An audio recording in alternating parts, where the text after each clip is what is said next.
Oke, selamat pagi teman-teman ngopi ngobrol pintar bareng BNN Kabupaten Buleleng pastinya.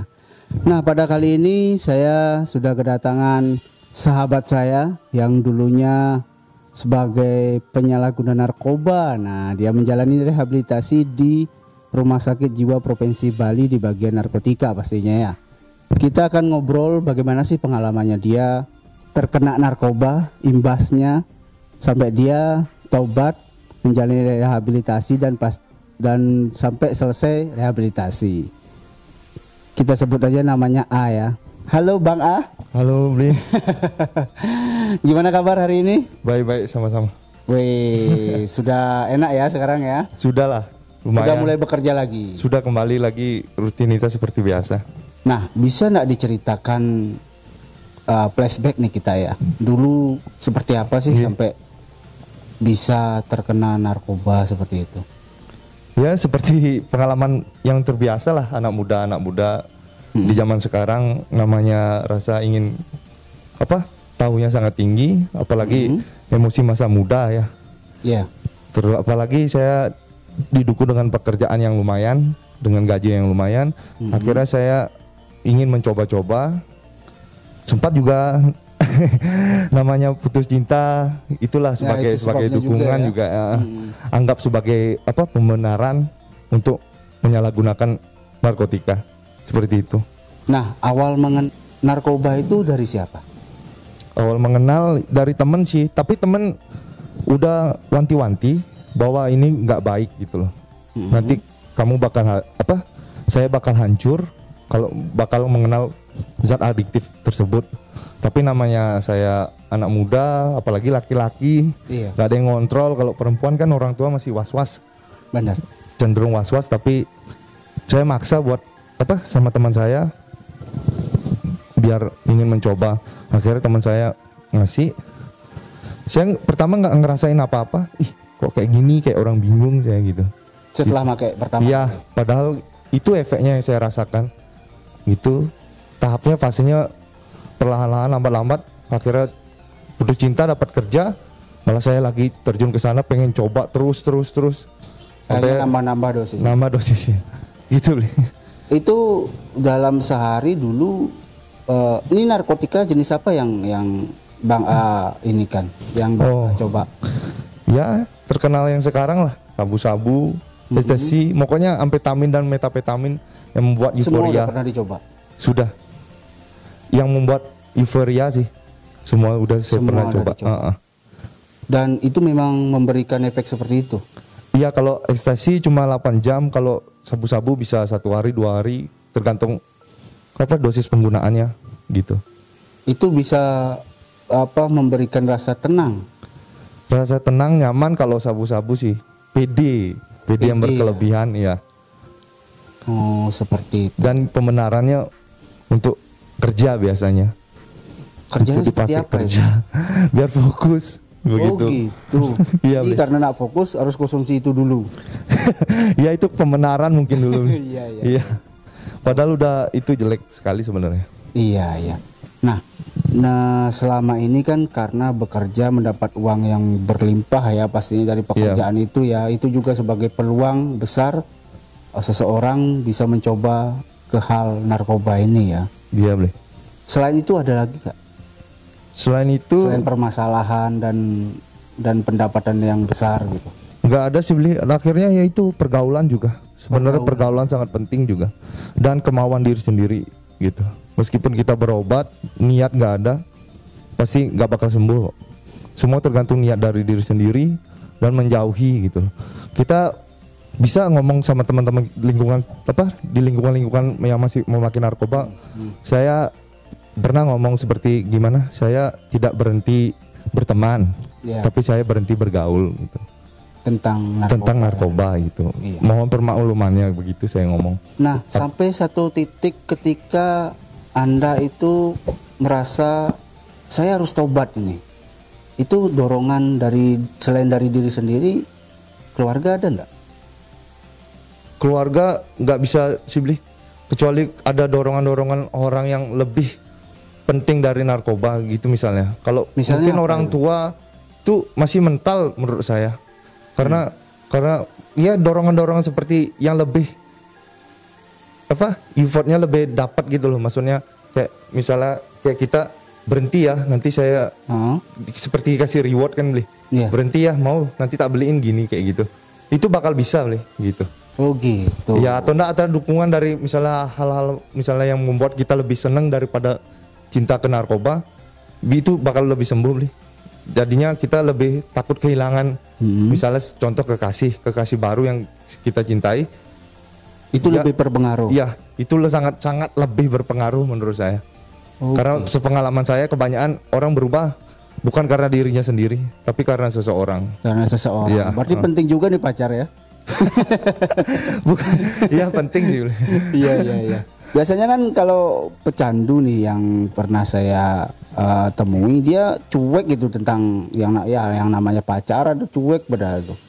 Iya, cuek karena itu udah beli, karena dia udah karena abis nggak make misalnya kan belum misalnya drop nih, otomatis dia nggak pede lagi nyari itu. Dia kepedean tapi mengkap gitu, kayak sembunyi itu kayak gitu dia otomatis nggak mau dia jadinya jatuhnya ansos beli gitu. Nanti menemuin sesuatu yang pas baru ya bisa sembuh, tapi nggak tahu antara duluan sembuh apa ketangkap apa gila duluan. Bisa gila juga ya. Bisa.